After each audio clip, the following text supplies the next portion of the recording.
Muito obrigado pela sua presença. Quando é que percebeu que tinha gosto pela pintura?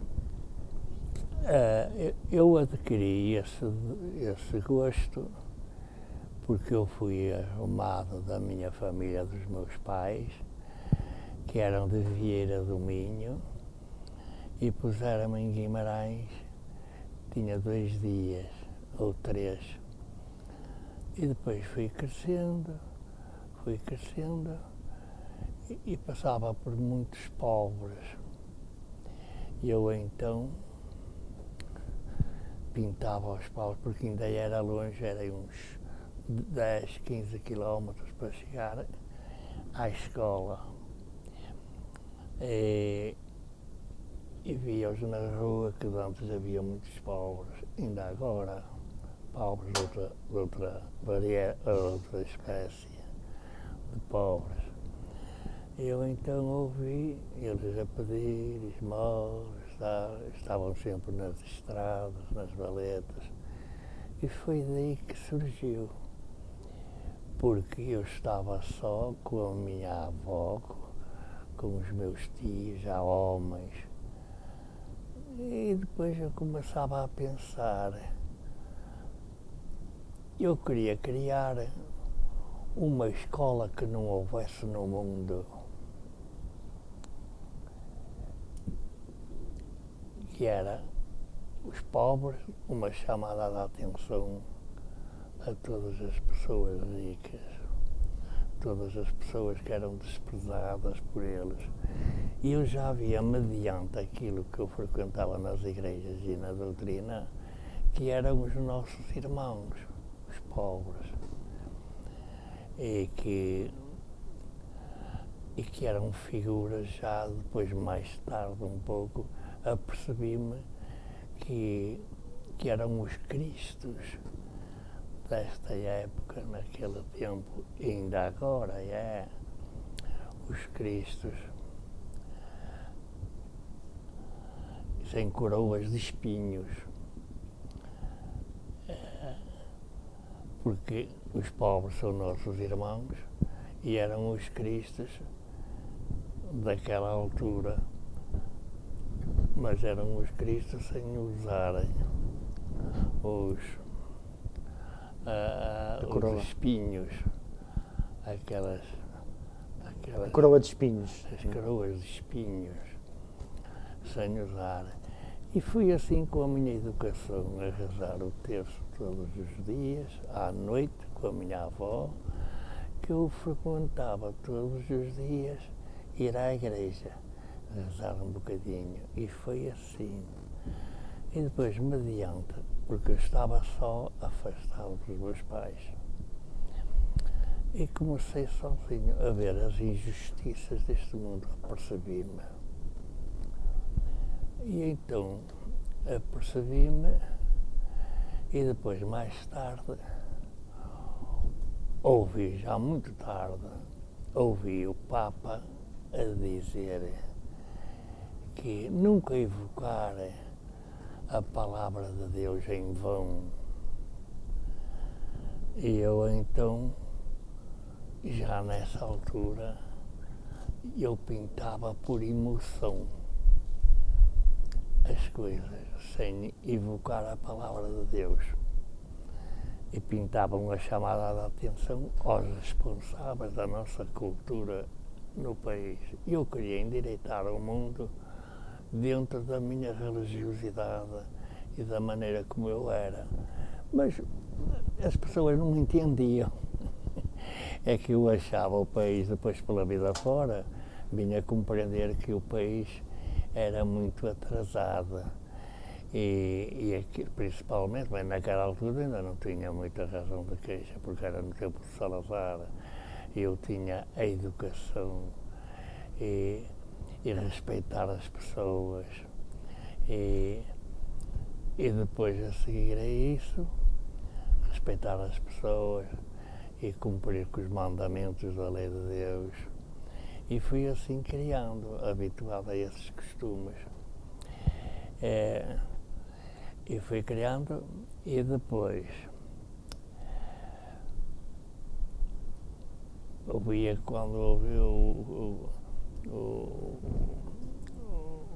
o padre, que era formado em teologia, a dizer sempre, e depois, mais tarde, já estava relacionada com grandes, mas muito mais tarde, com grandes individualidades do mundo. E o Dr. Aurélio, que era muito meu amigo, diretor de um colégio de Esbadava, dizia que eu tive que descer ao inferno para pintar os loucos do ser humano, os esquizofrénicos, os tarados, os enjeitados, que passavam fome. Era assim que eles viam os seus trabalhos? Como?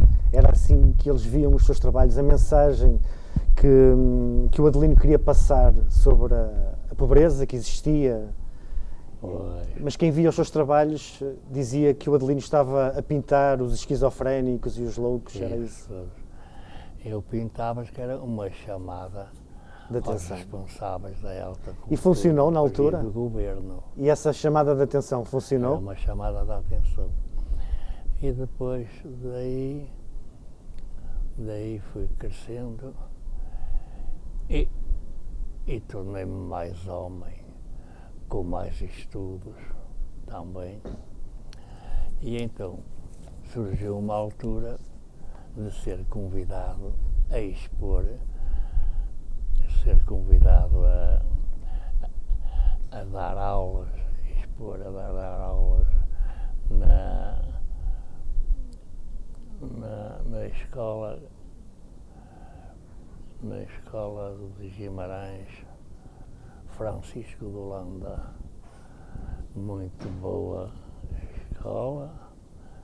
E depois eu era já mais crescido, e então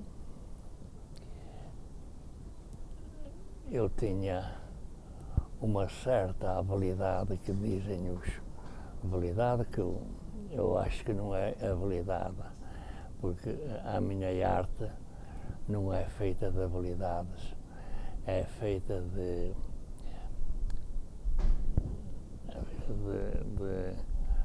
trabalho científico. Eu tenho regras de fazer estes trabalhos científicos.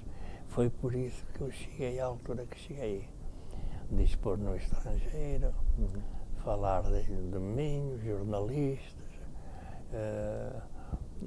na televisão, que eu criei uma escola por isto, porque o desenho é uma intuição. Eu então, com o meu poder de observação, comecei a desenhar e cheguei a um ponto, depois pela vida fora, quem não sabe desenhar nunca pode saber pintar. Foi à conclusão que cheguei, e é isso que a gente está a ver nestes dias, tudo a pintar, macaquinhos e riscos, sem ter a minha noção do que estão a fazer.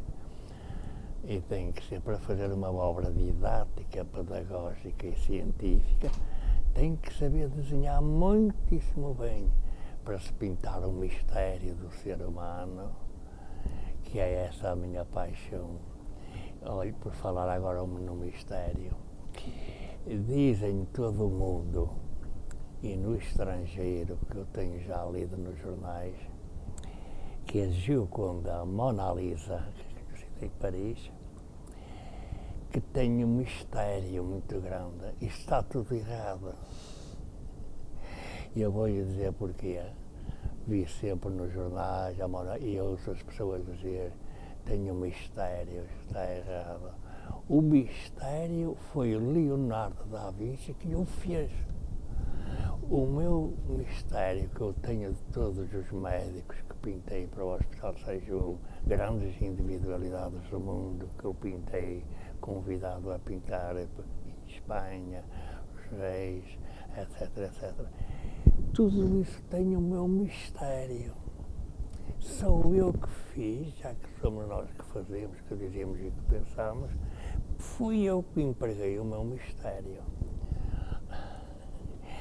E então, pronto, Depois fui convidado a dar aulas na Francisco de Holanda, em Guimarães. E o diretor convidou-me a ter comigo e disse: "Oh, mestre, o doutor Daniel de Sá, oh mestre, eu já convidei alguns para pintar o governo de Salazar e sabe que eles não sabem. Já perguntei a 4 ou 5 formados com 18 valores, 19 e 17 valores. Não há ninguém que queira pintar o Salazar. Você, que diz isso? Você é capaz? Diga-me para quando é, que é para a sala dos professores.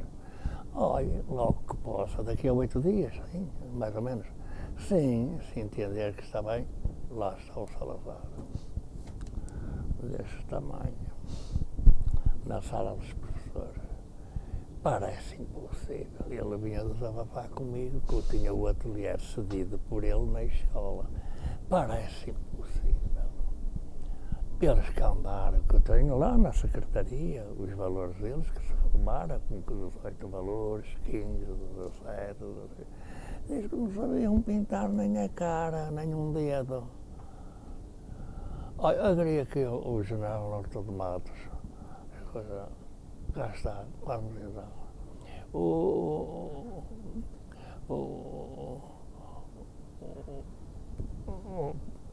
O pai do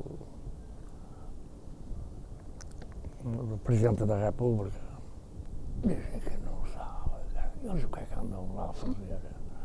Oh, Sr. Diretor, a mim não me compete falar deles. O Sr. Doutor é que sabe que é uma pessoa formada em Direito e já não é nenhuma criança e deve ter experiência disso. Como é que funciona a cabeça das pessoas? Eu o Carmona para não ser só você a pintar. Para pintar o Carmona. Quando é que é? Para a sala dos professores, para ficar ao lado do Salazar. Daqui a 8 dias, não? Sim, 8, 10 dias, pronto. Lá apareceu. E todo o governo, todos pintados por mim. O Américo Tomás, Marcelo Caetano, o Ministro da Educação Nacional, o Ministro das Obras Públicas, etc. Tudo. E depois os reis para a escola. O Afonso Henriques, o Infante Dom Henrique, Nuno Alves Pereira, o Vasco da Gama, tudo do tamanho natural, são nos corredores todos. Porque eles diziam, e depois no ano seguinte já vinham outros formados na Escola Superior das Belas Artes, e passaram por mim para aí uns 20 ou 30. Eles não sabem, mas diga lá, eles não percebem. Você é capaz? Sim, senhora. Enchi a escola toda do governo e digo assim para ele, isto ao fim de 10 anos mais ou menos que eu fui professor 11 anos, 11 à volta de 11 anos, digo assim para o diretor, eu estou a pintar esta gente toda e os reis de Portugal e tudo, não sei se isto calha de dar uma volta, eu posso ver maus lençóis, creio eu. Olha que você tem cada uma. Você tem cada lembrança. Oh, mãe, continua, deixa lá isso. No dia seguinte diz o barbeiro assim para mim, que morava mesmo numa barbearia que era meu amigo. Estava muito mais rimos com o que o senhor diretor disse, que você disse que podia vir sem incomodar. Por pintar essas pessoas do governo e assim, é muito nos rimos e tal. E não quero saber, veio o 25 de Abril, um barbeiro, puxou uma pistola para mim e disse, se parava a imagem em Guimarães que me matava, por ter pintado o governo. Mandaram queimar as obras e os empregados ataram em cordas, levaram lá para fora, para o recinto, e em vez de eles queimar, levaram para o sótão. Ainda estão lá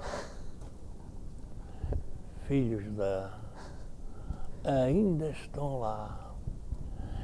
E eu tenho pena porque me esqueceu de um livro de um grande escritor e poeta, já interdota, e fez-me um livro e eu esqueci-me de o trazer a testemunhar os reis, todos, e o governo todos, e a dizer que ele escreveu uma vez que não entrei, e que foi de graça, deve de entregar ao Adelino Ângelo, porque foi ele que pintou, tem todo o direito, já que não lhe pagaram, e as obras estão no solto, escondidas e tal. E esse livro está cá fora e era para o trazer e esqueceu-me.